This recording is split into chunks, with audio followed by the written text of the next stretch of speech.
Boa noite a todos. Boa noite, boa noite. Sejam todos bem-vindos ao nosso sexto dia da nossa jornada de logoterapia online. Olha, chegamos à sexta live. Sexta, gente. Olha, que maravilha que tá sendo, hein? Se você ainda não foi lá no YouTube, as nossas lives estão disponíveis. Lá no nosso canal Berçabeia das Graças, estão lá disponíveis. Para vocês que não me conhecem, meu nome é Luciana Cordeiro, sou cofundadora da comunidade Berçabeia das Graças. E nós tivemos essa iniciativa entendendo que Vitor Frankl pode contribuir muito para o tempo que estamos vivendo nesse momento atual, não é não? Então, quero acolher a cada um que está chegando agora, você que está chegando, senhores e senhoras, sejam todos bem-vindos, é uma alegria tê-los. A live de ontem foi maravilhosa, né? Não, gente, quero agradecer a todos os meus amigos logoterapeutas, assim, com muito carinho, estão participando, estão se debruçando, estão preparando a live. Então, agradeço a cada um de vocês que estão aqui com a gente, sabe? Muito obrigada mesmo. Você que está aprendendo, tenho certeza que nós estamos aprendendo muito mais sobre logoterapia, tentando tornar acessíveis os conceitos de Frankl, um pouquinho o que é logoterapia. Temos em vista outras coisas mais robustas e sólidas, mas nesse primeiro momento, nosso objetivo era passar para você um pouco do que é a logoterapia. Temos vários profissionais maravilhosos falando sobre logoterapia.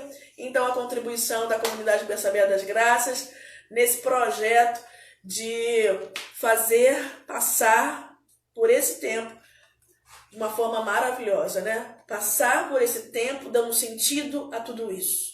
Passar por esse tempo, revestindo esse tempo de beleza. Por mais que aparentemente os nossos olhos vejam somente o caos. Eu quero chamar o nosso amigo logoterapeuta hoje, é o Rodrigo Moco. Ele vai falar para nós sobre o sentido do sofrimento. Quero chamar o nosso logoterapeuta, nosso convidado dessa noite. Opa, deixa eu ver aqui. Ele já está aqui, já está. Rodrigo. Poxa, vamos lá? Vamos lá, Rodrigo. Estamos aqui ansiosos para ouvir esse tema. Esse tema é de... Nossa. E aí, tudo bem, Luciana? Oi, Consegue me ouvir bem? Rodrigo. Consegue me escutar bem, Luciana? Tá meio... Consigo, tá? Ótimo, Rodrigo. Você está me Ah, vendo? melhorou. Melhorou. Tô te vendo, tava um pouco abafado o som, mas agora saiu bem.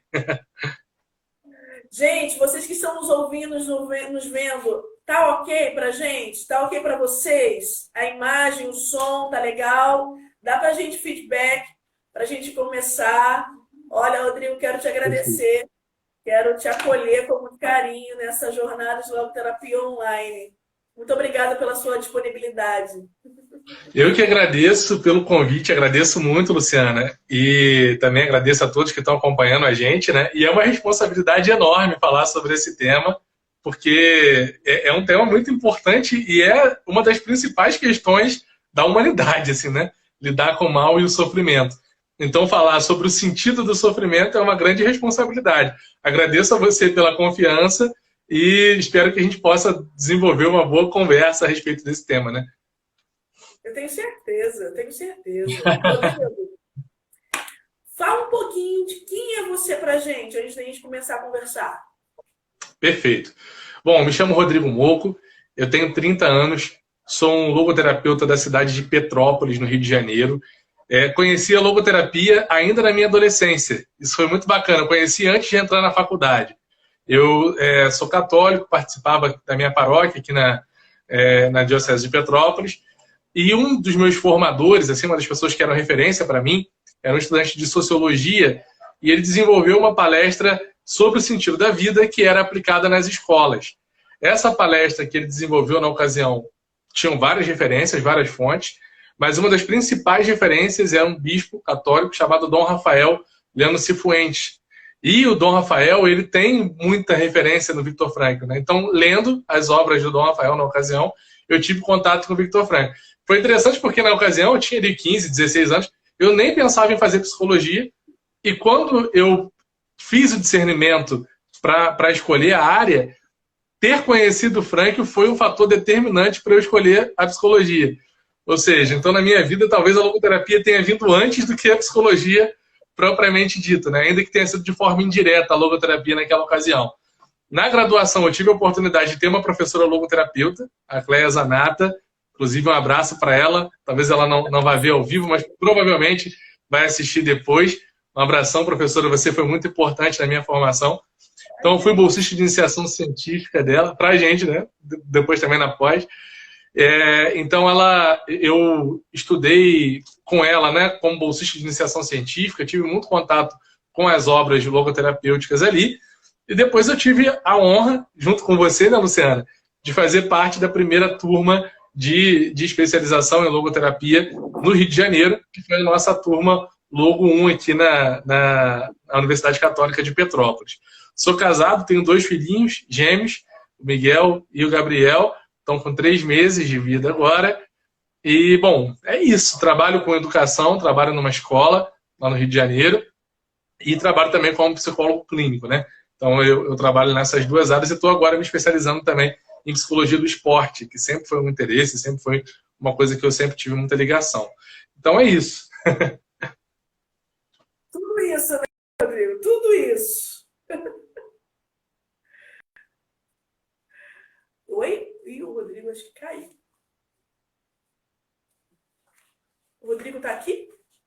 Vou chamar de novo o Rodrigo, hein? Eu acho que ele caiu assim rapidinho, mas eu já chamo ele também bem rapidinho pra gente continuar. Aconteceu alguma coisa assim. Coisas da internet, né? A gente vai começar o nosso bate-papo agora, exatamente. Caiu, né, Rodrigo? Caiu. Deu para ouvir até o final que eu falei ou não? Deu. Está terminou a sua apresentação. Sim. Vamos começar, né, Rodrigo? Vamos começar. Vamos direto ao assunto.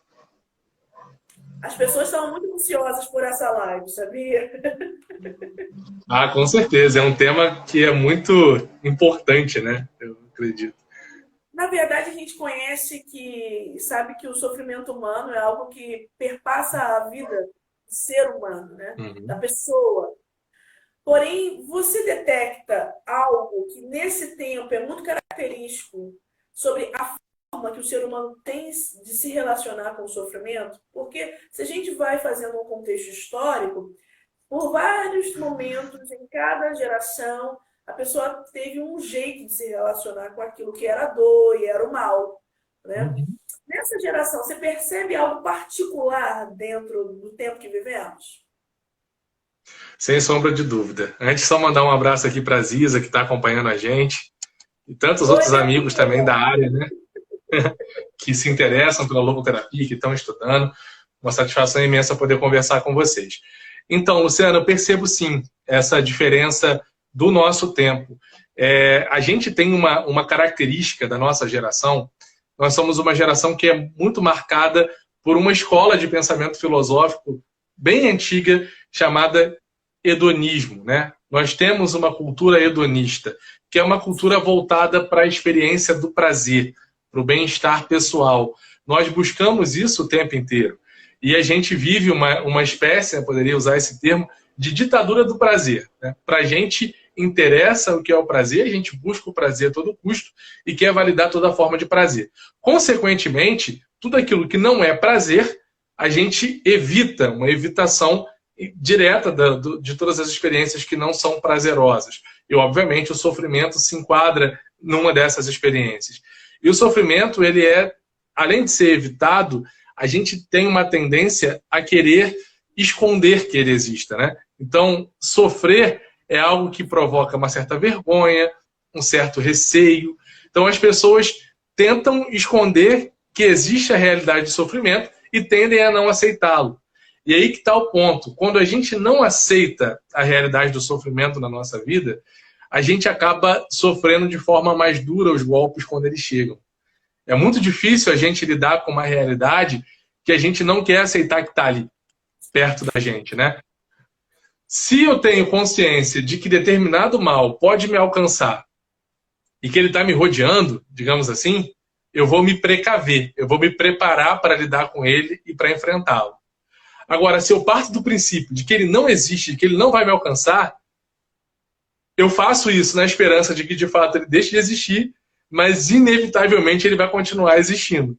E quando ele me alcançar, eu vou estar despreparado. Em outras palavras, eu acho que a nossa geração é uma geração que é despreparada para a dimensão do sofrimento, porque a gente vive o tempo inteiro contando uma mentira para nós mesmos que nós somos imunes ao sofrimento, sabe? E é por isso que talvez experiências como essa, né, que a gente está passando agora, que é uma experiência que impõe um sofrimento comunitário e geral sobre nós. Por que eu digo comunitário e geral? A gente sofre em comunidade, mas a gente não sofre no ponto de vista local. A gente sofre uma pandemia que afeta o mundo inteiro. E o Papa Francisco, por exemplo, quando ele se manifestou sobre isso, né, uma das muitas vezes que ele veio a público e falou sobre essa questão que a gente está enfrentando, ele fazia uma leitura humana muito interessante do período que a gente está passando. Que nós nos convencemos de que nós somos fortes e temos controle sobre o mundo. E aí vem um vírus que é invisível e coloca a gente numa condição de total despreparo para entender e lidar com o que está acontecendo.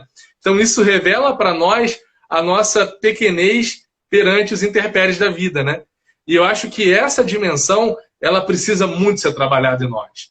Nós somos uma geração que está sendo profundamente marcada pela imaturidade. Nós somos uma geração imatura. E o sofrimento é um processo, depois a gente vai falar sobre isso de forma mais direta em outras questões, mas o sofrimento ele é fundamental para o amadurecimento. Então, se eu excluo a possibilidade de sofrer da minha vida, eu estou excluindo também a necessidade e a possibilidade que eu tenho de aprender e de crescer com os meus erros. Isso começa desde muito cedo, né, Luciana? A gente vê que, muitas vezes, os pais que passam... A gente vem de uma geração... Por que tentando fazer uma leitura um pouco mais profunda disso, né? De onde estão as raízes dessa nossa geração?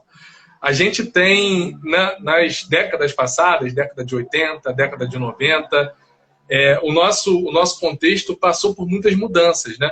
É um contexto aí, pensando a nível mundial, de pós-guerra, de recuperação e tudo mais. No Brasil, o pós-ditadura, um período de grande crise econômica. Então, os nossos pais, por exemplo, eles sofreram muito para conseguir se estabelecerem profissionalmente, para formarem a família. E muitas vezes, em muitos casos, né, ficaram muito distantes da gente no nosso desenvolvimento, porque precisavam trabalhar. Foi um período economicamente difícil para a maior parte das famílias do Brasil. E aí essa geração que se formou depois, né, ela já foi criada nessa mentalidade de precisar oferecer aos filhos tudo que os filhos puderem ter do ponto de vista material, do cuidado, para compensar uma certa ausência e às vezes uma incapacidade, às vezes até humana, uma limitação humana de trato e de presença, porque as condições socioeconômicas não permitiam. E aí a gente passou a cuidar dos nossos filhos de maneira, muitas vezes, a mimá-los, né? E esse mimo, que é oferecido de várias formas, eu trabalho com escola, a gente vê muito isso. As mães com os filhos pequenos, os pais também com os filhos pequenos, quando vão levar à escola, por exemplo, carregando para a criança a mochila, né? Então, desde cedo, qual é a mensagem que o pai e a mãe estão passando para a criança? Você não precisa carregar os pesos da tua vida, eu estou aqui para carregar para você. Eu trabalho em Botafogo, tem um caso muito engraçado, assim, tem uma escolinha de futebol muito perto da escola que eu trabalho. E na escolinha de futebol, tem crianças pequenas que treinam a partir de 3, 4 anos de idade. Eu já vi, Luciana, criança dessa idade, 3, 4 anos de idade, que vai treinar, ou seja, grande já, joga bola, com chuteirinha no pé, saindo do treino num carrinho de bebê. A mãe carregando num carrinho de bebê, a criança uniformizada e com a chuteira no pé. Então, assim, são características de uma geração que vai sendo criada de forma a ter a sua vida facilitada ao máximo. E essa geração, certamente, ela vai se tornando frágil diante das circunstâncias dolorosas e desafiadoras do ponto de vista do sofrimento na nossa vida. Então, assim, de forma resumida, eu acredito que essas questões, tanto do ponto de vista da formação da nossa geração, né, e das gerações que a gente está formando também, desse momento que a gente vive, quanto do atual momento, né, a gente enxergando o que acontece no atual momento, eu acho que é por aí. Penso que essa negação da realidade do sofrimento, essa evitação da constatação dessa realidade, torna-nos mais frágeis. Muito bom. Separei aqui duas coisas importantes que vocês conhecem, aquele Barbieri, lembra? Uhum. Barbieri Lembro. fala do síndrome Excelente. do adulto frágil. Uhum. É Ele fala verdade. muito sobre esse tempo que nós vivemos agora e como os adultos hoje se apresentam para nós, né? Como essa geração apresenta os adultos infantilizados por demais. O Viktor Frankl, né, Rodrigo, tem um termo que ele chama o homem, ele fala de homo patiens, né? Sim, sim. Esse termo quer dizer exatamente o que? Eu citei ele em algum momento da nossa jornada, mas hoje, acho que de uma maneira um pouco mais clara, a gente pode falar sobre o que é o homo patiens. Bacana. Então, na obra do Frankl, ele usa muitas vezes, tem até estudos sobre isso, né? Sobre o latim na obra do Frankl. Muitas vezes ele recorre aos termos em latim para desenvolver algum conceito. E o homo patiens é um desses conceitos. Então, ele está se referindo ao ser humano, e a palavra patiens, ela vem de passional, vem de paixões, o ser humano como um ser suscetível às paixões, um ser passível. E passível inclusive, de sofrimento. Então, em outras palavras, quando o Frankl fala no ser humano passível de sofrimento, ele está dizendo que todos nós, e essa aqui é uma realidade que eu quero apresentar a você que está nos assistindo agora, todos nós, em algum momento da vida, nós vamos sofrer. Olha só que notícia bacana. Então, isso não quer dizer, e aqui quando o Frankl fala disso, ele não quer dizer que a gente precisa, né, e muito pelo contrário, sermos masoquistas, sermos amantes do sofrimento, gostarmos do sofrimento, desejarmos o sofrimento. Não, muito pelo contrário. Mas ele está dizendo que é importante que a gente admita, que nós reconheçamos que em algum momento da nossa vida nós vamos sofrer. Então, é muito comum, né, Luciana, quando as pessoas passam por um momento difícil, ou quando se coloca uma situação, um obstáculo na vida da pessoa, a pessoa para, pensa e fala assim, poxa vida, ai meu Deus, por que comigo, né? E o Frankl vai dizer que essa pergunta ela nunca cabe, porque não é contigo, não é comigo, é com todos nós. Então, o máximo que a gente pode se perguntar é por que agora? Por que neste momento? Mas o fato é que em algum momento da nossa vida, todos nós já passamos ou vamos passar por alguma experiência de sofrimento. E o interessante dentro dessa concepção do homo patiens é que da mesma forma que todos nós somos suscetíveis ao sofrimento, todos nós somos capazes de superar as situações de sofrimento na nossa vida. Eu acho que é muito importante a gente ter isso em mente, sabe? Porque senão a gente corre o risco de entrar numa ideia de fragilidade emocional, de vitimismo humano, sabe? De pensar assim, ah, meu Deus, não tem jeito, né? Ó vida, ó céus, ó azar, eu vou sofrer mesmo, a minha vida vai ser dura, o que eu faço? Eu não tenho o que fazer. Não. Frankl vai dizer que nós somos arquitetos da nossa própria história. Então, ao mesmo tempo que eu sou passível do sofrimento, eu sou também alguém capaz de lidar com aquela condição de sofrimento que vai se colocar na minha vida. Inclusive, a Dani, nossa colega logoterapeuta, está dizendo aqui, né, que reconciliar-se com o sofrimento para adquirir liberdade para lidar com ele. Então, é exatamente esse o ponto, Dani. A gente precisa, diante dessa condição do homo patiens, reconhecer que o sofrimento vai acontecer e eu preciso aprender a lidar, a administrar aquele sofrimento para que eu consiga superá-lo. E aqui é muito importante a gente ter isso em vista, gente. Não tem como. Eu vou falar uma coisa que pode parecer contraditória, que pode parecer assim escandalosa à primeira vista, né? Não tem como ser feliz numa vida sem sofrimento. Não tem como ser feliz numa vida sem sofrimento. Tudo que a gente precisa na nossa vida, tudo, é de equilíbrio. Pensem comigo. Hoje nós vivemos uma circunstância, para muitos, não para todos, né? Mas para muitos, uma circunstância muito específica na história. Hoje, um dos maiores compromissos sociais que nos pedem para assumir nesse momento é o de ficarmos em casa. Pense em quantas vezes essas pessoas que hoje têm essa oportunidade, esse compromisso de ficar em casa, por exemplo, já desejaram estar em casa há mais tempo. No meio da correria, do dia a dia, o trabalho, assoberbados, as pessoas pensavam, poxa, como eu queria poder passar mais tempo em casa.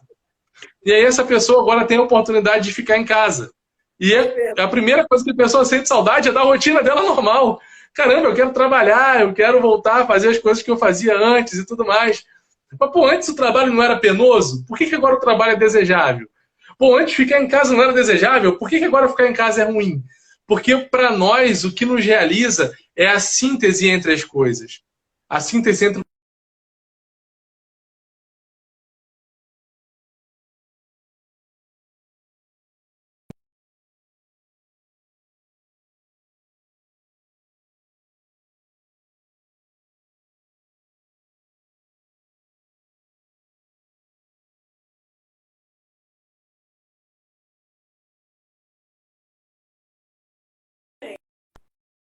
Travou. Para vocês travar?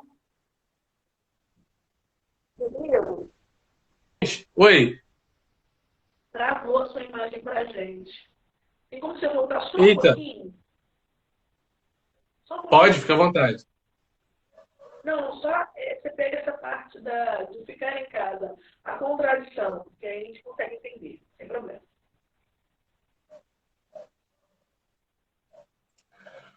Luciana, tá totalmente travado para mim, eu não consigo te ouvir. Será que se a gente sair e voltar melhora? Você está me ouvindo, Rodrigo? Eu estou te escutando agora, mas antes você falou comigo, eu não ouvi direito. Se você fez uma pergunta, se você fez alguma Então, afirmação. a gente parou de te ouvir quando você falou da contradição entre ficar em Ah, casa e sim. trabalhar. Não, beleza, beleza.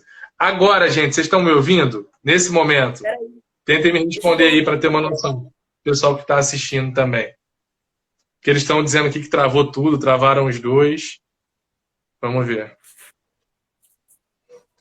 Tentem me confirmar aí, gente, por favor, se vocês ouvem bem agora. Ouço bem sobre o Rodrigo. Sim, tá legal, gente? Voltou. Beleza, estão ouvindo agora, né? Então eu vou continuar. Então eu estava falando sobre esses contrapontos, sabe? Quando a gente trabalhava no ritmo incessante, a gente pensava, meu Deus, como seria bom um tempo de descanso em casa. E agora, quando você pode ficar em casa, você pensa, meu Deus, como seria bom voltar à minha rotina. Porque no final das contas, o trabalho e a rotina complementam-se. O cansaço e o descanso complementam-se. O sofrimento e a alegria complementam-se. Nós precisamos de todas as experiências para alcançarmos a plenitude de quem nós somos. Nós nascemos para lidar com os desafios. Nós nascemos para superar os desafios. É propriamente humano isso. A gente deseja, a gente quer. Uma vida estável não nos realiza. A gente tem sede do desafio. Basta perceber quantos esportes radicais, por exemplo, eles são procurados, né? As pessoas querem fazer a experiência. Pô, eu quero saltar de asa delta, ou voar de parapente, né? Eu quero surfar, enfim, uma série de experiências que eu quero escalar uma montanha, que nos desafiam do ponto de vista físico. A gente tem esse desejo, a gente tem essa necessidade. E o sofrimento, ele é um caminho que nos provoca a fazer essa experiência. O sofrimento, ele nos desinstala na nossa condição e a gente precisa aprender a se reinstalar após o sofrimento. Entende? Olha que coisa rica, que coisa significativa. Se a gente não faz isso, a gente não vai aprender nunca. É como se na nossa casa, né, Luciana, a gente nunca tivesse que consertar alguma coisa que quebrou. Ou um exemplo simples, furar o pneu do carro. Se o pneu do teu carro nunca furar, você nunca vai aprender a trocar o pneu, entendeu? E quando o teu pneu furar, vai ser um drama. Você tem que parar e trocá-lo. Então o sofrimento ele vai nos preparando para lidar com a vida. Por isso, ele não deve ser desejado, mas ele deve ser compreendido como parte da nossa existência enquanto homo patiens, enquanto seres humanos passionais, e a gente precisa compreender que, além de passionais, somos capazes de superá-lo. Rodrigo, esse Diga. conceito todo do que é sofrer para o ser humano tem muito a ver com resiliência. Totalmente a ver com resiliência. Totalmente. Resiliência é um termo que vem... Pode falar, pode falar. Não, esse ato de se dobrar, né? De se dobrar, Sim. de superar, de sair da zona de conforto, de aprender, né? De se refazer, de recomeçar. São atos propriamente humanos. Talvez, Sim. como a Dani disse, né? Recobrar, reconciliar-se com esse conceito, eu acho que é muito mais importante quando o ser humano entende o que isso significa para ele, na própria vida, né? Sim, exatamente. É engraçado que a resiliência, ela é um termo, né, Luciana, que não vem da psicologia, não vem da saúde mental, né? É um termo que vem da física, que fala exatamente sobre a capacidade que os materiais têm de recobrar a sua forma originária, a sua forma primeira, após terem sido submetidos a alguma mudança, alguma modificação. E é interessantíssimo a gente pensar que os estudos mais recentes da neurociência falam, inclusive, não só do ponto de vista emocional, mas, inclusive, do ponto de vista orgânico, né? O nosso cérebro tem uma capacidade plástica. E a gente, do ponto de vista da saúde mental, precisa ter isso em vista, sabe? Diante das circunstâncias que acontecem na nossa vida, entender que nós não somos condicionados por elas. Isso é muito importante a gente pensar. Quantas e quantas pessoas a gente conhece, né, já são adultas, outros tantos são até idosos, e olham para a sua experiência, olham para o seu jeito de ser, olham para as suas fragilidades emocionais e tem uma lista de culpados ao longo da vida. Ah, mas quando eu era criança aconteceu isso. Ah, mas meus pais me fizeram isso. Ah, mas o meu marido. Ah, mas os meus filhos. Ah, mas o fulano. Ah, mas o ciclano. E a gente vai tendo uma blacklist na nossa vida, né? Uma série de culpados por uma condição que nós estamos vivendo. E a gente precisa, vou repetir aquela ideia do Frankl, reconhecer que somos arquitetos da nossa própria história. Você que está me assistindo aqui agora, você projeta a tua própria história. E falar, né, e culpar as pessoas pelo que a gente está vivendo é delegar poder demais às pessoas. É se submeter às pessoas, deixando que outros sejam os responsáveis por decidir os rumos da minha vida. Gente, pelo amor de Deus, o rumo da nossa vida tem que estar aqui, ó, na nossa mão, sabe? A gente recebeu liberdade, é um dom, uma capacidade puramente humana, extraordinário. Então, se a gente abdica disso, a gente perdeu tudo. E a resiliência, ela vai nos ajudar a ter isso claro, né? Eu vou até indicar um livro, eu estava até com ele aqui na mão, não é do Frankl, mas fala sobre resiliência, é um lançamento muito bacana, é um livro simples para entender esse tema. Tá? É uma autora, Christina Berndt. Tá? Ele fala sobre o segredo da força psíquica, a resiliência. Então, ela está exatamente nessa capacidade que nós temos de livremente conseguir recobrar a forma originária após termos tomado pancadas da vida, que a gente inevitavelmente vai tomar. Ótimo, nossa, que maravilha. Mas talvez alguém que está do outro lado aí nos ouvindo, Rodrigo, poderia perguntar para a gente assim, e quando a dor vem de uma forma, e quando a dor toma uma forma de nós, em que eu não consigo sair do lugar, onde é algo que parece que vai me esmagar, como a perda de alguém, como uma enfermidade que parece que não tem cura, algo que aparentemente me paralisa. A gente sabe dessa questão da dor, né? Mas se alguém perguntasse assim para nós, e quando a dor é muito grande, como encontrar o sentido? Pois e eu sempre fico preocupado, Luciana, quando a gente conversa sobre esse tema, de dar a sensação de ter pouca compaixão na nossa fala, né? Eu fico com essa preocupação. E não tenha dúvidas de que não é isso, tá, gente? Pelo contrário, assim, o sofrimento ele é uma realidade que machuca. E a gente sabe que muitas vezes o nosso corpo tem até uma ferramenta, né, orgânica de somatização. Então, a gente sente o impacto emocional, o nosso corpo até somatiza.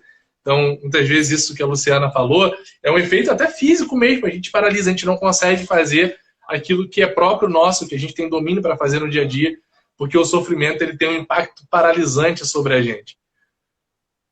O que fazer diante disso, né? Bom, acho que a primeira coisa, Luciana, é aceitar que esse sofrimento existe e entender que é normal, diante de uma experiência de sofrimento, a gente se sentir assim. Tem um processo psicológico muito importante que a gente enfrenta diante de cada perda significativa na nossa vida, que é o processo de luto. E isso que você traz como questão é uma coisa que eu acho que se enquadra totalmente, né, nesse conceito de luto. E o que é o luto?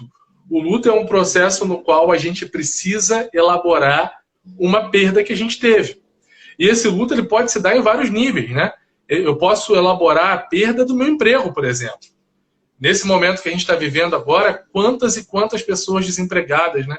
Eu assistia essa semana uma entrevista do ex-ministro da Saúde, do Luiz Henrique Mandetta, e ele falava algo muito interessante sobre o vírus.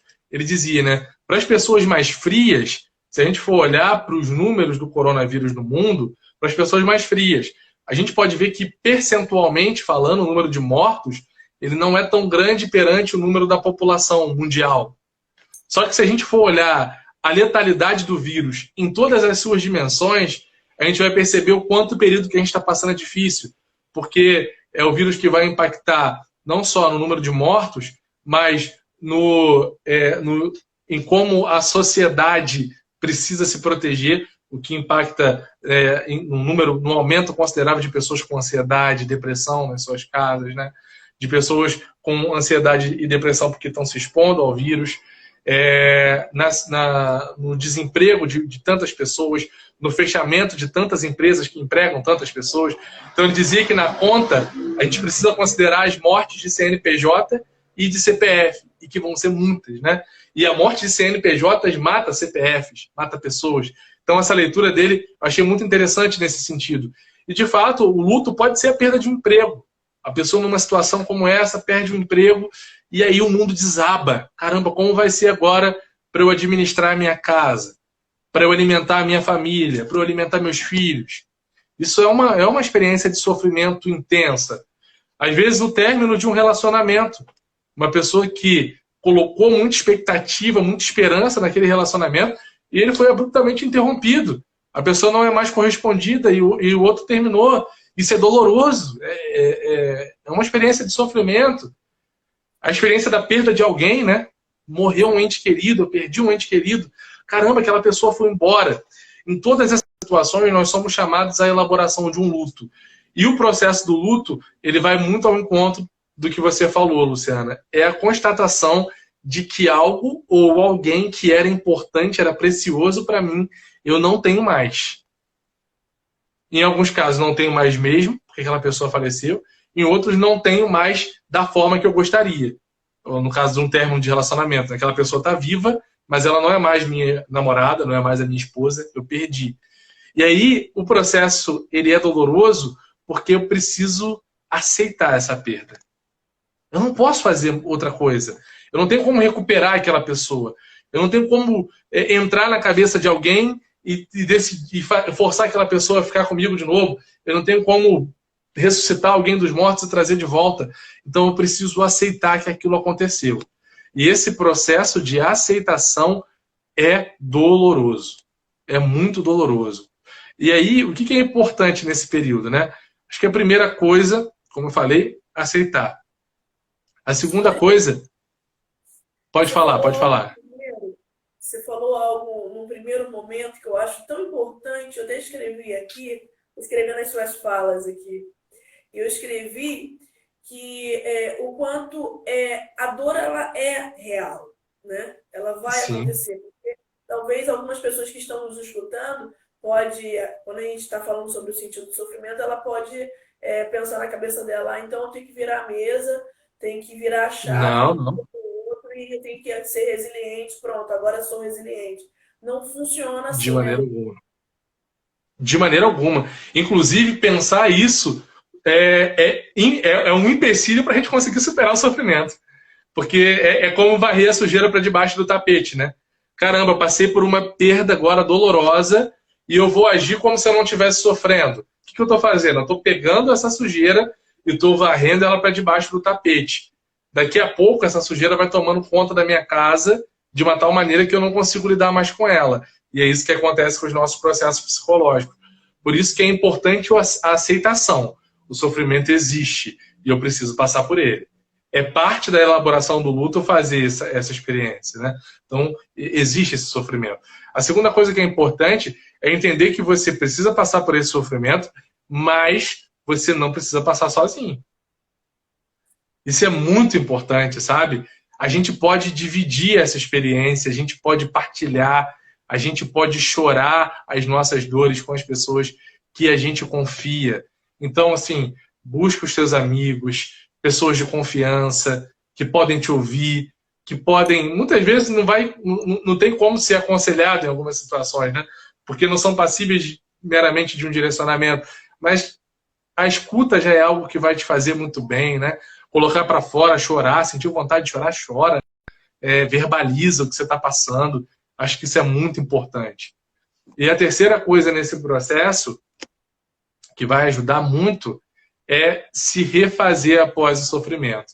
Então, assim, aceitei que eu preciso passar por essa experiência de sofrimento, dividir com as pessoas que eu tenho como pessoas de confiança essa experiência para elas me ajudarem a superar. Em alguns casos vai ser necessário o auxílio profissional, inclusive, não só o auxílio de amigos, mas o auxílio profissional para lidar com a situação. E depois desse momento ter sido estabelecido, né, de eu ter conseguido fazer a elaboração desse luto, eu preciso, a partir daí, já começar a projetar o que eu quero buscar na minha vida daí por diante, né? Porque é isso que vai me fortalecer para passar novamente por outras situações que possam me acometer posteriormente na vida. Então, Rodrigo, talvez alguém também está perguntando, mas onde que eu encontro o sentido em tudo isso, né? O sentido está desde que eu começo a entender que esse sofrimento é real, a ter aceitação, onde eu vou elaborando para que algo maior do que o sofrimento, para além do sofrimento, eu consiga enxergar. Em que momento eu encontro o sentido? Essa pergunta foi ótima e eu esqueci de falar disso, que é um ponto-chave. Foi muito bom você ter levantado esse ponto. O Frankl vai dizer que existem algumas formas de a gente encontrar sentido na vida, né? Ele fala sobre os valores de criação, os valores de vivência e os valores de atitude. Eu imagino que isso já tenha sido falado ao longo da semana, mas só para recapitular muito rapidamente, o valor de criação vai ser encontrar o sentido através de algo que eu produza, através de um dom, um talento, um gosto, um hobby pessoal. Então, eu gosto de escrever, ou eu gosto de fazer artesanato, eu gosto de organizar os espaços, ou de falar, de montar palestras, de gravar vídeos. Enfim, você vai pegar um talento, uma característica pessoal sua, e você vai começar a produzir algo a partir dela. É basicamente a lógica do trabalho, de uma forma geral, né? A gente produz algo para a sociedade. E nessa produção você começa a encontrar um sentido para a tua existência. Eu vivo para oferecer para as pessoas algo com o meu talento, com a minha criação. A segunda forma da gente encontrar é através das vivências. A gente experimenta na nossa vida relacionamentos e vivências propriamente ditas nas quais a gente consegue encontrar um significado. Então é possível encontrar sentido na vida através de uma experiência de amor, através de um relacionamento afetivo. Quantas e quantas pessoas encontram isso no nascimento dos filhos, né? Já vi muitos casos, as pessoas falam, poxa, a minha vida era uma antes dos meus filhos nascerem e se tornou outra depois que eu fui pai, depois que eu fui mãe. E em várias outras experiências relacionais podem provocar em nós a descoberta de um sentido, né? O encontro do sentido. E no caso específico do sofrimento, agora respondendo de forma mais direta a sua pergunta, são os valores de atitude. Nós não somos livres para evitar que algumas coisas aconteçam com a gente. Nós não temos esse tipo de liberdade, a gente não tem. Eu não queria perder nenhum ente da minha família, mas eu vou perder. Eu não sou livre para evitar que isso aconteça. Porém, eu sempre serei livre para escolher como eu me coloco diante desses acontecimentos. E o valor de atitude é exatamente esse, né? O Frankl diz isso de forma belíssima. Ele vai dizer que nós não podemos mudar a situação, mas nós podemos nos transformar frente à situação.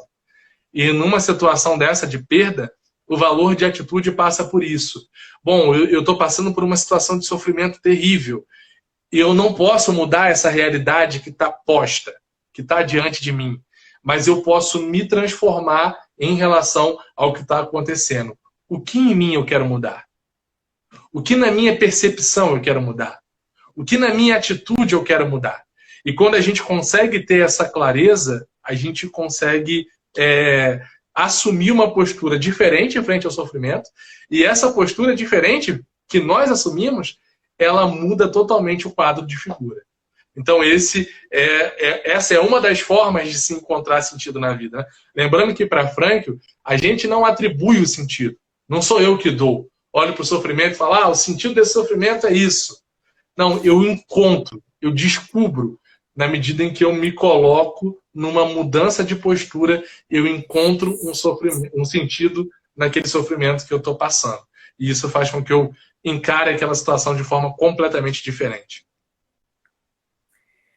Rodrigo, o valor atitudinal, como você disse excelentemente, o valor de atitude tem a ver com a necessidade do ser humano se abrir ao aprendizado. Talvez está dentro da forma como que eu olho aquele sofrimento. Talvez a minha lupa, né, só está dentro daquilo que acontece, que é dor ou que é a própria emoção naquele momento, né? Mas tem a ver com o aprendizado e de me colocar à disposição também das pessoas, algo que eu viva e depois eu possa ser também instrumento para outras pessoas. Sem sombra de dúvida, Luciana, sem sombra de dúvida. Inclusive, a gente tem uma grande necessidade. Essa é uma necessidade humana que tem tudo a ver também com a primeira pergunta. Olha como é que as coisas estão diretamente relacionadas, né? Quando você falava lá no início sobre as características da nossa geração, uma das nossas características que nos compõe como uma geração hedonista, assim eu classifiquei lá no início, no começo da resposta, o hedonismo está muito ligado a uma palavra muito parecida, que é o egoísmo, né? Nós somos muito autocentrados, somos muito fechados na gente. E experiências de sofrimento, elas nos desafiam a olhar para fora de nós, porque se a gente olha para dentro, é muito difícil encontrar mecanismos de saída. A gente fica... aquela imagem do cachorro, né? Quando a gente vê o cachorrinho, o cachorro gosta de correr atrás da própria cauda, né? E aí parece não fazer sentido nenhum, porque o cachorro fica ali correndo atrás da própria cauda. E muitas vezes a gente é assim também, porque a gente fica olhando para a experiência do sofrimento e remói o sofrimento, e olha para a nossa dor e remói o sofrimento. E a gente não sai desse ciclo, é um ciclo vicioso. O vício nos prende, o vício nos aprisiona, o vício rouba a nossa liberdade. Então, como é que a gente rompe com esse vício, né? Quando a gente aprende, aí tem um processo de aprendizagem importantíssimo, que é o aprender a olhar para fora. A logoterapia vai falar para nós sobre o autodistanciamento.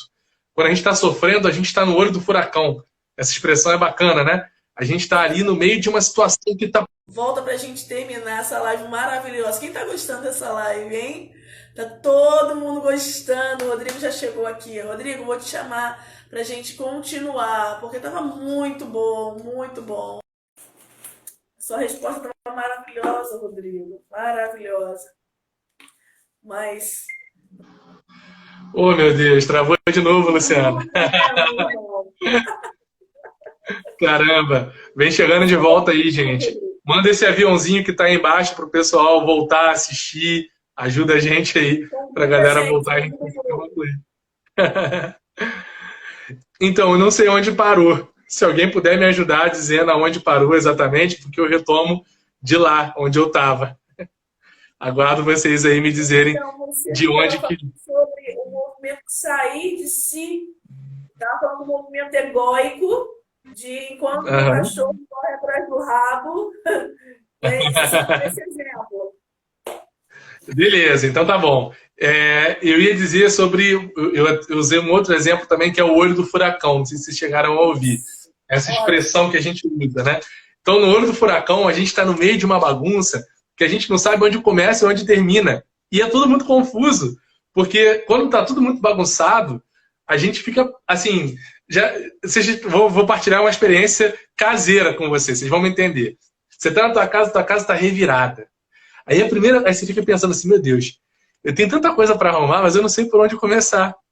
E aquilo paralisa, a gente não consegue sair do lugar porque a gente não sabe por onde começar. Né? Então, às vezes, tudo que a gente precisa é de um ponto de partida. Pô, beleza, eu vou ajeitar as coisas que estão aqui em cima. A gente vai ajeitando, aí começa a ver as coisas mais organizadas e daí a gente vai. Mas o movimento que a gente precisa fazer é exatamente esse movimento de sair de si. Quando a gente está no olho do furacão, uma bagunça para sair do furacão e olhei para dentro dele. Aí eu consigo ter um olhar diferenciado para a coisa. E é por isso que a terapia ajuda tanto, né? Eu costumo dizer que o processo terapêutico são duas pessoas olhando para o mesmo problema juntos. São duas cabeças pensando no que uma pode fazer. Olha que coisa fantástica. Você dobra a tua capacidade cerebral quando você divide as coisas com o teu terapeuta. Porque é um espelho da tua alma, um espelho da tua psique, né? Então essa pessoa ela vai olhar para você, junto com você, para os teus problemas, para as tuas situações, e ela vai te ajudar a enxergar aquilo que sozinho você não conseguia ver, porque você está no meio do furacão. E esse processo dela te ajudar a enxergar o que antes você não via é o processo do autodistanciamento. Você sai de si e olha para você de uma forma diferente. Isso pode acontecer através, às vezes, do reconhecimento de alguém que sofre mais do que você. A experiência do sofrimento, às vezes, ela é resolvida dessa forma, né? Eu conheço um caso extraordinário de uma fisioterapeuta aqui de Petrópolis, que passou por uma depressão e ela, no meio do tratamento, na época o terapeuta dela fez a proposta que ela fizesse um trabalho comunitário numa casa, numa comunidade que tem aqui em Petrópolis.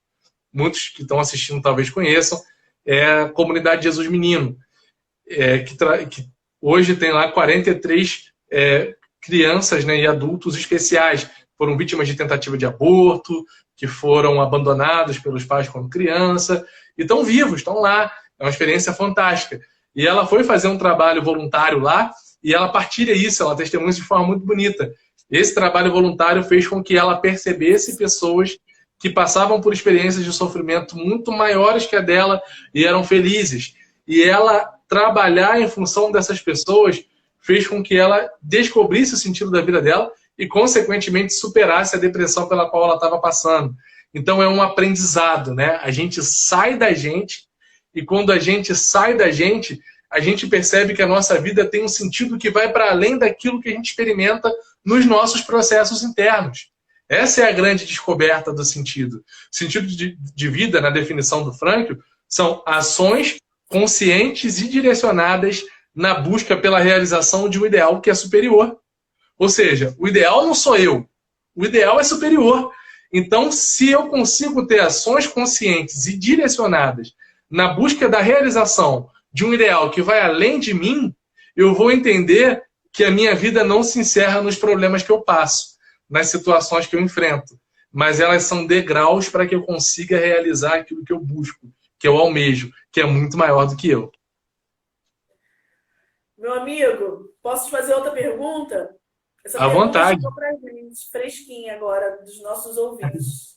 Perfeito. Inclusive, se alguém tiver pergunta também, pode mandar. As meninas aqui estão escrevendo e me passaram aqui, eu achei bastante interessante. Por exemplo, diante de uma história muito ferida, né? Com muitos ferimentos, machucaduras, como o acontecimento já passou, já foi, mas tem uma amiga nossa aqui perguntando, e quando já passou, já foi, como é olhar para trás e perceber o sentido nisso que já passou, mas ainda eu não consigo ver aquilo de uma outra forma? Essa pergunta é muito legal, e essa é uma das coisas que eu mais gostei quando eu descobri na logoterapia. Assim. O Frankl, ele faz uma leitura do presente, do passado e do futuro. E eu acho essa leitura fantástica do Frankl. Ele vai dizer o seguinte, que o passado ele está eternizado na nossa história. Isso significa que o que aconteceu fica marcado, inevitavelmente, está marcado ali.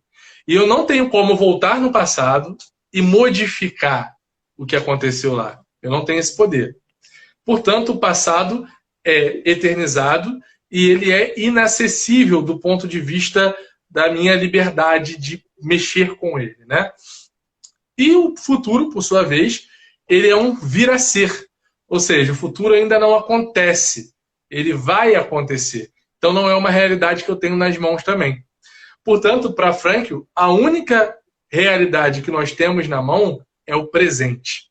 E aí eu costumo dizer, né? Se tudo que nós temos é o presente, então vamos desembrulhar esse presente que a gente tem para viver da melhor maneira possível. E como é que a gente faz para desembrulhar esse presente? Olhando para o passado e conseguindo pegar desse passado que está eternizado em mim aquilo que vai ser importante, que vai ser valioso para o meu presente. Se isso já aconteceu, significa que não acontece mais. E se não está acontecendo mais, o que eu devo fazer com isso, né? Entender que o que é ruim, o que foi ruim no meu passado, ficou para lá. Não é ruim hoje mais. Hoje a minha vida é outra. As minhas experiências são outras. As minhas possibilidades são outras. Aquilo ficou, acabou, está lá atrás. E aquilo que for bom, isso sim, eu posso aproveitar, ser grato por isso ainda hoje, né? E tentar, na medida do possível, de alguma forma, fazer. Não posso pegar o que foi bom lá atrás e trazer para cá também. Não tem como. Tanto o que foi bom quanto o que foi ruim ficou para trás. Mas eu posso buscar viver hoje coisas ainda melhores do que as que eu deixei para trás. Eu vou citar um outro autor, que não é nem do campo da psicologia, mas é um cara que tem um conhecimento sobre o ser humano muito profundo, chamado Lewis. Para quem não conhece, o Lewis é o autor das Crônicas de Nárnia, é a obra dele que mais fez sucesso, né? Uma obra de literatura infantil e tudo, mas ele escreve muito a respeito de temas de cunho sociológico, filosófico, teológico. É um grande autor. E o Lewis vai dizer que na nossa vida nós sempre teremos adiante coisas melhores do que as que deixamos para trás. Eu acho muito bacana essa ideia do Lewis. Nós sempre teremos adiante coisas melhores do que as que deixamos para trás. Então, seja o teu passado um passado memorável do ponto de vista de ter sido maravilhoso, né? E tem aquelas pessoas saudosistas, meu Deus, como era bom o meu passado. Ou tenha sido o teu passado trágico. A notícia que eu tenho para te dar é a seguinte: o que passou ficou para trás. E a tua vida começa agora. A cada dia é um começo. A cada dia é um novo amanhecer, né? Então eu posso recomeçar a partir dali. E levando sempre em consideração, isso para mim é um lema de vida. Eu carrego como um lema: o melhor está por vir. Eu acredito que eu vou encontrar adiante sempre, independente. O meu passado pode ter sido muito bom, tá? Não estou falando só de coisa ruim, não. Mas eu vou encontrar adiante coisas ainda melhores do que as que ficaram para trás. Eu creio nisso e é nessa busca que eu vou vivendo, né? Construindo um futuro melhor ainda do que o passado que eu experimentei. Nossa, eu vou ser abusada. Vou perguntar mais. À vontade. Estão chegando as perguntas, Rodrigo. Tem Beleza. uma pergunta que está assim: qual o resultado de uma pessoa que não encontra o sentido no sofrimento? Qual o resultado de uma pessoa que não encontra sentido no sofrimento? O Frankl, ele fala até de uma fórmulazinha, né? Como se fosse uma fórmula matemática. Ele diz que S menos S é igual a D. Vou repetir a fórmula aqui para quem não pegou. S menos S é igual a D. Sofrimento sem sentido, ou seja, sofrimento menos sentido, é igual a desespero. Se eu não consigo enxergar um sentido no meu sofrimento, eu vou me desesperar. Porque o sofrimento, pelo sofrimento, ele é muito... é uma coisa ruim, cara. É mal mesmo, sabe? Qual seria o sentido da gente sofrer sem nenhuma razão, sem nenhum porquê? Seria muito doloroso. Então, uma pessoa que experimenta isso, ela vai experimentar a dor pela dor. E esse é o grande diferencial da busca pelo sentido. Porque quando a gente encontra o sentido na vida, eu vou repetir a definição do sentido, porque vai ajudar a gente a entender esse caminho. Frankl define o sentido de vida como sendo o seguinte, presta bem atenção que isso é muito importante.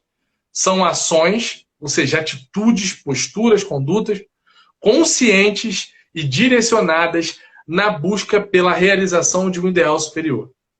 Ou seja, se eu tenho consciência que eu busco realizar alguma coisa muito grande, ainda que eu sofra, eu vou entender que o sofrimento ele é ruim, mas ele faz parte do caminho que eu estou trilhando, cujo objetivo é muito maior do que aquilo pelo qual eu estou passando. E aí a gente vai aprender, e essa é a grande chave da vida, né? É a gente aprender que quando a gente tem um porquê, a gente suporta quase todo como. Essa frase ela é do Nietzsche, mas o Frankl se apropria dessa frase nas suas obras, né? Quando a gente tem um porquê, a gente suporta, cara. Porque o porquê sustenta a gente. O porquê alimenta a nossa caminhada, sabe? Pensem no seguinte, quem é mãe aí que está assistindo a gente está passando por essa experiência aqui agora. Os primeiros meses de vida são muito exigentes, né, das crianças. Os bebês não conseguem dormir a noite toda. Então eles vão acordar muito de madrugada. Eu não sei para vocês, mas para mim, né, que sou pai, acordar de madrugada é muito difícil. Eu acho muito exigente acordar de madrugada. Então, assim, eu sempre acordo com mau humor quando eu acordo de madrugada. Só que quando eu acordo de madrugada, porque são os meus filhos que estão chorando, o mau humor existe, ele continua ali, continua sendo uma experiência sofrível para mim, só que o sentido pelo qual eu estou acordando é maior do que a condição do sofrimento que eu tenho de acordar de madrugada. Então vale a pena acordar todas as madrugadas se for preciso, porque eu entendo que o sentido é maior do que o sofrimento. Entendem? Agora, se eu só acordar de madrugada sem razão nenhuma, cara, vai ser desesperador. Porque não tem porquê eu estar acordando e eu tô. Então é muito importante esse processo da gente encontrar o sentido, porque a gente vai perceber que o sentido é sempre maior. E quando a gente entende que o sentido é maior, a gente consegue até fazer uma coisa que é muito saudável para a gente do ponto de vista psicológico e até pensando na nossa espiritualidade, né, de uma maneira geral, alimentar essa dimensão humana também nossa, que é a espiritualidade, que é oferecer aquele sofrimento por um sentido que é maior. Então, é doloroso passar por isso? É doloroso. Mas eu ofereço essa dor por esse objetivo que eu tenho. Eu ofereço esse sofrimento por esse objetivo que eu tenho. Olha que coisa grandiosa. Olha que capacidade humana, gente. Isso é autotranscendente, né? Eu estou aqui sofrendo, mas eu não só não me prendo nesse sofrimento, como eu tenho em vista o meu objetivo e eu entendo que eu posso ofertar essa dor pela realização desse objetivo, desse ideal, desse sonho, desse projeto que é maior do que eu. Isso é muito bacana, né? Meu irmão, nossa, maravilhoso. Olha, tem várias perguntas aqui, mas eu acho que a gente tem que ir terminando, né? Não, tranquilo. Você acha? Se deixar, a gente vai direto, porque o assunto é muito bom, né? Nossa. Você tem alguma dica de um livro bacana, Rodrigo? Então, pensei nesse livro mesmo, da Resiliência, um livro que eu recomendo, muito bacana. E tem um livro por excelência do Frankl, que eu imagino que muitas pessoas já devam ter falado dele essa semana, mas eu acho que ele, falando sobre essa questão do sofrimento, ele é talvez um livro... tem outro livro também, vou recomendar mais dois então, vamos lá. Então, vou recomendar esse do Frankl, que é o Em Busca de Sentido. E por que eu vou falar desse livro? Ele é o livro por excelência do Frankl, para quem quer conhecer, quem quer entender a obra do Frankl, a vida do Frankl, porque nesse livro a primeira parte dele inteira ela é autobiográfica. E ele fala sobre experiências intensas de sofrimento que ele teve. E o quanto ele foi resiliente para conseguir manter-se não só vivo, né, diante daquelas experiências de dor e sofrimento, como também alimentar uma visão extremamente positiva do ser humano perante aquele sofrimento que ele estava passando. O Felipe Curvelo está aqui comentando, nosso colega de turma. Esse livro aqui foi o Felipe que deixou comigo, inclusive. Obrigado pela recomendação, Felipe. É muito bom. Tá aí acompanhando com a gente. Então, o Frankl, ele consegue fazer esse movimento. E ele, inclusive, destaca, Luciana, você conhece muito bem essa obra, claro, o pessoal que está nos assistindo também, mas ele destaca porque ele conseguiu observar, dentre os prisioneiros do campo de concentração, a diferença entre aqueles que tinham sentido na sua vida, Ou seja, aqueles que estavam passando por aquilo ali, mas pensavam o seguinte: olha, eu estou enfrentando toda essa dor aqui, mas quando sair daqui eu quero voltar para casa porque minha mulher está me esperando, porque o meu filho está em casa me esperando, sabe? E essas pessoas, elas lutavam mais pela própria vida. Elas enfrentavam o sofrimento de uma forma diferente daqueles que simplesmente estavam ali e se tivesse que morrer, morria, se tivesse que viver, vivia. Então ele destaca essa diferença. Então é muito legal esse livro para entender toda essa dimensão do sentido no sofrimento. E tem um outro livro que eu quero recomendar, que eu lembrei agora, que é desse autor que eu citei, o outro autor, que é o C.S. Lewis, chamado O Problema do Sofrimento. Esse livro é fantástico, porque é uma outra abordagem do sofrimento. Assim, ele problematiza o sofrimento do ponto de vista filosófico, por que o sofrimento existe, ele discute o problema do mal, né? E aí ele vai entrando em reflexões extremamente profundas sobre o sofrimento e suas implicações na experiência humana. Só um pequeno spoiler desse livro, para quem vai se interessar por ler, o Lewis diz o seguinte. O Lewis diz o seguinte, eu até vi uma frase do José Augusto que vocês publicaram, né, falando sobre essa experiência do amor e do sofrimento, né, dessas duas vias. E o Lewis, ele diz que na relação que Deus tem conosco, que Deus estabelece conosco, aqui falando um pouquinho sobre o plano espiritual, ele vai dizer que Deus fala conosco de duas formas. Deus fala através do amor e Deus fala através da dor. E ele diz que o amor é o sussurro de Deus, é a sutileza de Deus. Então, quando a gente experimenta amor nas nossas relações, quando a gente experimenta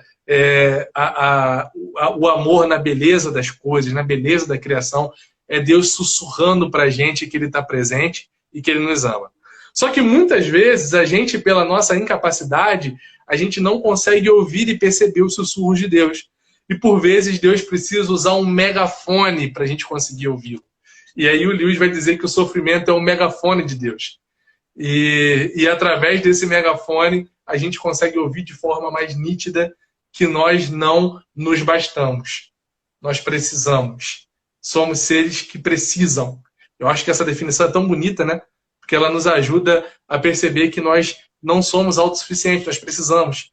Precisamos uns dos outros, precisamos muito uns dos outros, e momentos como os que a gente está passando agora nos ajudam a perceber isso como nunca, né? E é só nessa dimensão de sair de mim, porque eu me vejo necessitado de relação, eu me vejo necessidade de completude, eu vejo que no meu coração tem uma sede que não é saciada pelos meus próprios prazeres. É aí que eu entendo que a minha vida vai para além do prazer, como a gente falava lá no início, que é uma coisa que a nossa sociedade busca, né? A gente precisa de sentido. E um sentido que preencha o espaço, o buraco que tem no nosso coração. Então precisa ser um sentido muito grande, muito significativo. E esse livro ajuda a entender isso. Então, leiam lá, O Problema do Sofrimento, do C.S. Lewis. Nossa! Maravilhoso. Então, você está aqui, Rodrigo. Viktor Frankl, O Sofrimento de uma Vida Sem Sentido. Você conhece? Ah, bacana, conheço também. Muito bom livro. É verdade, não lembrei aqui na hora de dar a referência, mas é excelente. Então, meu irmão, meu amigo, se Frankl, se ele estivesse vivendo agora no nosso tempo, na nossa época, em meio à pandemia, com tudo isso, o que você acha que ele diria para a gente? Uma frase me vem à cabeça instantaneamente quando você fala isso. Frankl diz que o sol brilha por sobre as nuvens. Então, ainda que a nossa visão esteja encoberta pelas nuvens, o sol continua a brilhar lá em cima. E por mais que seja doloroso, por mais que a gente não tenha prazo, por mais que a gente não saiba quando vai passar, uma hora vai passar. E quando passar, a gente vai voltar a ver o sol brilhando sobre nós. Então, eu acho que para todas as experiências de dor e sofrimento que a gente passa na vida, é importante a gente nunca perder de vista essa ideia que eu acho tão bonita, né? O sol continua a brilhar por sobre as nuvens. Nossa, que riqueza, Rodrigo. Nossa, a gente está aqui anotando todas as suas frases, que vai para uma arte só da sua. Tá? Chique. Poxa vida. Eu que agradeço, é uma riqueza enorme para mim também essa conversa. Rodrigo, se alguém quiser entrar em contato com você, como que faz para achar o Rodrigo? Você está em algum lugar, tu em algum lugar? Fala um pouquinho sobre as suas movimentações nas redes sociais. Perfeito. Então, eu tenho tido até nesse período da quarentena, eu tenho tido uma vida muito ativa aqui no Instagram, inclusive. Então, quem quiser, segue aqui. O endereço até aparece aqui em cima, né, na conversa, @Rodrigo Mocco, pode seguir, manda direct. Às vezes eu demoro, mas eu respondo, eu vou responder, tá? Nesse momento, eu tenho me ocupado muito das redes sociais. Então, uma vez por semana, eu tenho feito uma live aqui pelo meu perfil, conversando sobre temas relacionados à psicologia e espiritualidade. Tento conversar sobre essas duas dimensões. Então, quem quiser acompanhar, seguir, tem sempre conteúdo sendo produzido. Tem um canal no YouTube também. A partir da próxima semana, eu vou começar uma série lá especialíssima sobre as correntes psicológicas. Então, eu vou convidar alguns colegas de outras correntes também para apresentarem as correntes psicológicas lá pelo canal no YouTube. É o canal Papo Cabeça. Quem quiser procurar lá depois, é só jogar na barrinha de pesquisa do YouTube, Papo Cabeça Rodrigo Mocco, que aparece lá. Então você pode seguir quem se interessar. Bom, é isso. Qualquer dúvida, pergunta, curiosidade que vocês tiverem, podem me mandar por direct aqui no Instagram, que eu vou responder com o maior prazer. Agradeço muito a participação de todos. Peço desculpas por não ter lido os comentários, porque como o tema é muito profundo e vai exigindo a reflexão, a gente vai conversando e pensando sobre o que está sendo falado, né? Então eu não consegui ler os comentários, mas eu vi aqui a interação do pessoal. Isaura, Luana, a Mica Lazans comentou bastante, a Dani Leite, nossa amiga de turma também, né? A psicóloga que eu admiro muito, recomendo muito que vocês conheçam. Ela esteve aqui essa semana também conversando, né, com a Luciana. Enfim, o Felipe Corvelo, que eu já mandei um abraço aqui, é um grande parceiro que eu admiro muito também. Enfim, todos vocês que comentaram, que participaram, a Elô, médica, minha amiga, que está aqui com a gente também. Enfim, muito obrigado a todos pela interação, foi muito legal. Nós que agradecemos a riqueza que você trouxe hoje, de verdade, né? Muito obrigada pelo seu carinho, por ser também essa pessoa que derrama a vida. Eu tenho usado o termo do Jorge. Não sei se você viu a live do Jorge, ele falou algo tão bacana que eu acho que é muito pertinente a todas as lives que têm acontecido na jornada. Cada um de vocês tem derramado a vida aqui. A gente percebe na fala, no conteúdo. Então, nós que estamos aqui, as pessoas que vão ver ainda as lives, nós agradecemos pela riqueza, pela atenção, pela inteireza, né? De ser todo. Agradecemos. Inclusive, Luciana, dentro disso, né, não poderia deixar de fazer isso publicamente aqui. Já falei com você, já falei no grupinho lá também que a gente tem na logoterapia, mas muito obrigado por essa iniciativa. A gente está vivendo um período de tanta informação, tantas lives acontecendo, e assim, eu não consegui acompanhar todas ao vivo aqui, né? Infelizmente, pela correria do dia a dia. Mas todas eu pelo menos dei uma olhadinha depois no conteúdo das lives que foi publicado posteriormente, e o nível foi elevadíssimo. Esse material precisa ser arquivado e posteriormente, quem sabe, aqui uma provocação para o pessoal que participou das lives e que está assistindo também, quem sabe até transformado num artigo posteriormente, né? Pode pegar essas falas, o pessoal preparou provavelmente para vir aqui conversar, a gente pode pegar o que foi preparado, transformar em texto e pensar em publicar. É muito bacana. Acho que vale muito a pena. Muito obrigada, meu amigo. Vou aqui escrever essa sugestão, porque ficou muito sólido, né? Tem uma fundura muito grande o conhecimento que foi depositado nessas lives. Agradeço muito. Amanhã nós finalizamos a nossa jornada com a live com a Michele. Olha, vai ser muito bacana. Vocês não podem perder, gente. Vamos amanhã. Não perca de jeito nenhum. Michele, a logoterapeuta, a gente já fez uma live juntas, foi maravilhoso. Eu acho também, igual a gente, não vai ter uma hora só de live, eu acho que vai ter mais. Meu amigo, muito obrigada, tá bom? Recebe um abraço. Obrigado, pode deixar, assim, com certeza. Um abração aí também. Muito obrigado. Deus abençoe essa tua cabeça iluminada para que você continue tendo ideias maravilhosas e fazendo muito pelas pessoas como você sempre faz. Muito obrigado. A nós, a nossa missão. Que Deus abençoe É a sua nóis. missão. Amém. Beijo, amigo. Beijão, Luciano. Tchau.